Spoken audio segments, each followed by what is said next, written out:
बल्लेबाजी करते हुए गिल यशस्वी तो हो गए थे जल्दी आउट, लेकिन दूसरे छोर पर बल्लेबाजी करते हुए कप्तान रोहित शर्मा के साथ मिल रविंद्र जडेजा तो फिर सरफराज खान ने इंग्लिश गेंदबाजों को ऐसा धोया कि दिखा दिए दिन में तारे और अपनी धुआंधार बल्लेबाजी से बना डाला टेस्ट मैच को T20 मैच।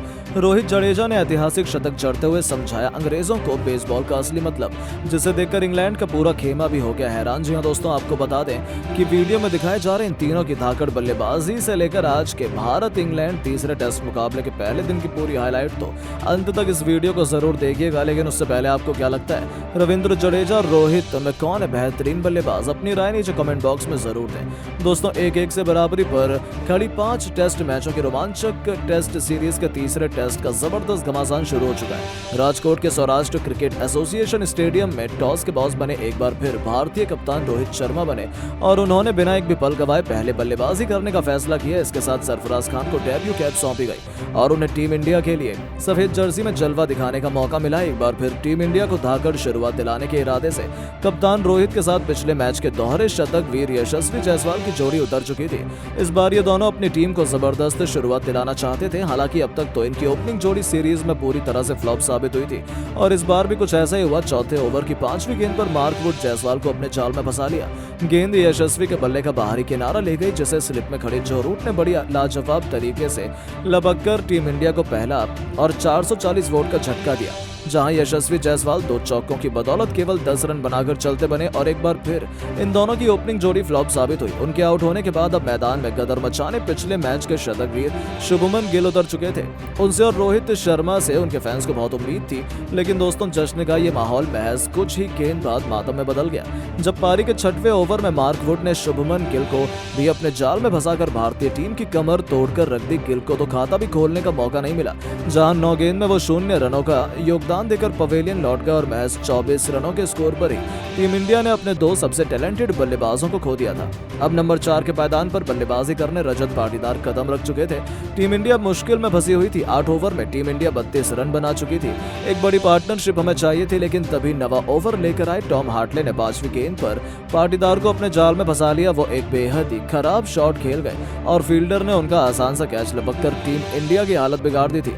महज 33 रन ही स्कोरबोर्ड पर लगे थे कि पाटीदार के रूप में टीम इंडिया का तीसरा विकेट भी ढेर हो चुका था।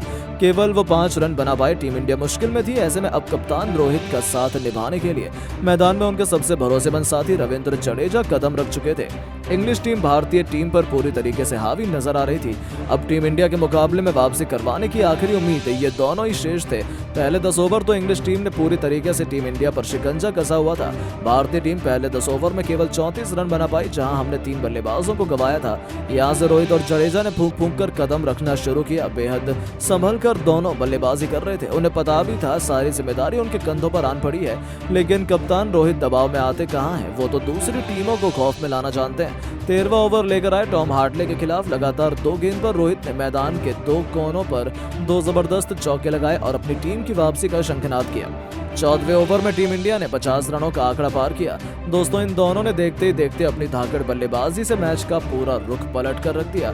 20 ओवर में टीम इंडिया ने 71 रन बना लिए थे। इन दोनों के बीच एक मजबूत साझेदारी पनप रही थी।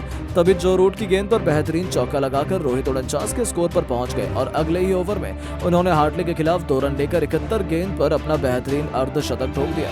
उनका बखूबी साथ निभाते हुए रविंद्र जडेजा ने भी 24वें ओवर में जो रूट को आड़े हाथों लेते हुए एक के बाद एक 2 खतरनाक चौके लगाकर अंग्रेजों की हालत बिगाड़ दी थी। लंच ब्रेक तक टीम इंडिया ने 25 ओवर में 93 रन 3 विकेट के नुकसान पर बना लिए थे। लंच के बाद एक बार फिर ये दोनों भारतीय पारी को एक बहुत बड़े स्कोर तक पहुंचाने के इरादे से कदम रख चुके थे। 27वें ओवर में दोनों खिलाड़ियों ने मिलकर टीम इंडिया को 27 रनों के पार पहुंचा दिया। इनकी धाकड़ बल्लेबाजी का तोड़ इंग्लिश गेंदबाज बिल्कुल भी नहीं निकाल पा रहे थे। हर एक इंग्लिश गेंदबाज की ये कुटाई कर रहे थे। 30 ओवर में टीम इंडिया ने 111 रन बना लिए थे। कप्तान रोहित इंग्लिश गेंदबाजों को बेरहमी से धो रहे थे। इसी दरमियान 33वां ओवर लेकर आए टॉम हार्टले को आड़े हाथों लेते हुए रोहित ने उनकी 5वीं गेंद को स्टेडियम के दूसरे स्टैंड में छक्के के लिए डिपॉजिट कर दिया। 35 ओवर में टीम इंडिया ने 123 रन बना लिए थे। ये दोनों लाजवाब बल्लेबाजी कर रहे थे। एक के बाद एक उन्होंने चौके से डील करना शुरू कर दिया था।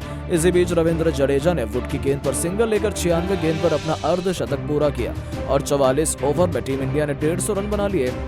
उनकी धाकड़ बल्लेबाजी का नतीजा हुआ कि टी ब्रेक तक उन्होंने इंग्लैंड को वापसी का एक भी मौका नहीं दिया। 50 ओवर में टीम इंडिया 175 रनों पर पहुंच चुकी थी। इंग्लिश टीम का हर एक प्लान अब तक फ्लॉप साबित हुआ था। इस सेशन को इन दोनों ने पूरी तरीके से टीम इंडिया के नाम किया और 52 ओवर में टी ब्रेक तक भारत ने 185 रन बना लिए थे। टी ब्रेक के बाद वापस आते सेशन के पहले ओवर में ही उन्होंने रेहान अहमद के खिलाफ 2 रन लेकर 157 गेंद पर अपना तूफानी शतक ठोक दिया। इस दरमियान उन्होंने 11 चौके तो वहीं 2 तूफानी छक्के भी लगाए थे। उनकी धाकड़ बल्लेबाजी का नतीजा हुआ कि पूरी तरीके से टीम इंडिया ने मैच में शिकंजा कस लिया था। दोनों खिलाड़ियों के बीच 150 रनों से अधिक की साझेदारी हो चुकी थी और 56 ओवर में टीम इंडिया 200 रनों तक भी पहुंच चुकी थी। ये दोनों रुकने का नाम नहीं ले रहे थे। इंग्लिश टीम की हालत खराब थी क्योंकि इन दोनों ने उनके जबड़े से मुकाबला को छीनकर टीम इंडिया के हक में ला खड़ा किया था। रोहित तो अब मूड में आ चुके थे। अब तो वो सीधा छक्कों चौकों से ही डील कर रहे थे। 61वें ओवर में रेहान अहमद के खिलाफ रोहित ने पहले एक छक्का तो फिर चौका लगाकर बता दिया कि अब वो इंग्लिश गेंदबाज को आउट करने का मौका नहीं देंगे। नतीजा हुआ कि एक बेहतरीन चौका लगाकर रोहित ने जडेजा के साथ 200 रनों के रिकॉर्ड तोड़ साझेदारी को अंजाम दिया। हालांकि तभी रोहित मार्क वुड के जाल में फंस गए, जिनका आसान सा कैच बेन स्टोक्स ने लपक कर टीम इंडिया को सबसे बड़ा झटका दिया, जहां कप्तान 14 चौके और 3 छक्कों की बदौलत 131 रनों की बेमिसाल पारी खेलकर वापस लौटे। उनके आउट होने के बाद अब man of the show Sarfaraz Khan मैदान में कदम रख चुके थे। 65वां ओवर में टीम इंडिया ने 238 रन बना लिए थे। रविंद्र जडेजा 85 रन पर बल्लेबाजी कर रहे थे।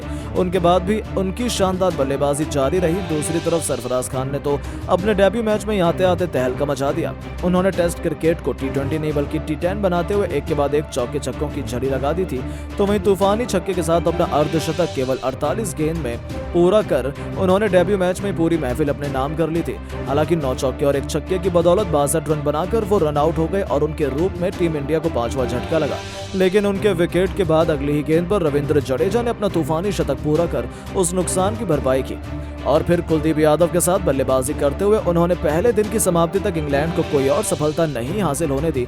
जहां पहले दिन टीम इंडिया 86 ओवर खेलकर 326 रन बना पाई थी। रविंद्र जडेजा ने 9 चौकों और 2 छक्कों की बदौलत 110 रन बनाकर, तो वहीं कुलदीप यादव भी 1 रन बनाकर उनका बखूबी साथ निभा रहे थे। लेकिन दोस्तों, अब आपको क्या लगता है कि रोहित, सरफराज और जडेजा में किसकी पारी सबसे शानदार थी? नीचे कमेंट करके जरूर बताएं। सरफराज खान के डेब्यू पर रो पड़े उनके पिता नौशाद खान, तो बीवी ने किया डेब्यू कैप को कैसे, तो फिर क्या बोले पाकिस्तान के तमाम दिग्गज। जी हां दोस्तों, भारत और इंग्लैंड के बीच खेले जा रहे तीसरे टेस्ट के अंदर सरफराज खान को पदार्पण करने का मौका मिला है, जिसको देखकर उनके पिता रो पड़े हैं। साथ में उनकी बीवी भी काफी ज्यादा खुश हो गई, जिसको देखकर अब पाकिस्तान के दिग्गजों ने बयान जारी किया है। इस बीच वसीम अकरम, रमीज राजा से लेकर शोएब अख्तर, शाहिद अफरीदी ने एक ऐसा बयान सरफराज खान को लेकर जारी कर दिया जिसको सुनकर आपके बेहोश उड़ जाएंगे। तो आखिरकार सरफराज खान के पदार्पण पर पाकिस्तान के दिग्गजों ने क्या कहा है तो आपको बताएंगे ही, लेकिन उससे पहले आपको क्या लगता है सरफराज खान और रोहित शर्मा में कौन है बेहतरीन बल्लेबाज? अपनी राय में नीचे कमेंट बॉक्स में जरूर दें। दोस्तों, जैसा कि आपको पता है, भारत और इंग्लैंड के बीच तीसरा टेस्ट मैच राजकोट के मैदान पर खेला जा रहा है, जिसमें भारतीय टीम के कप्तान रोहित शर्मा ने टॉस जीतकर पहले बल्लेबाजी करने का फैसला किया। इस दौरान भारतीय टीम की तरफ से 4 बड़े बदलाव देखने को मिले, जहां पर विकेट कीपर ध्रुव और बल्लेबाज सरफराज खान को पदार्पण करने का मौका मिला। ऐसे में अब सरफराज खान के पदार्पण को देखकर हर कोई हैरान रह गया है, क्योंकि सरफराज खान लंबे समय से टीम में जगह बना रहे थे।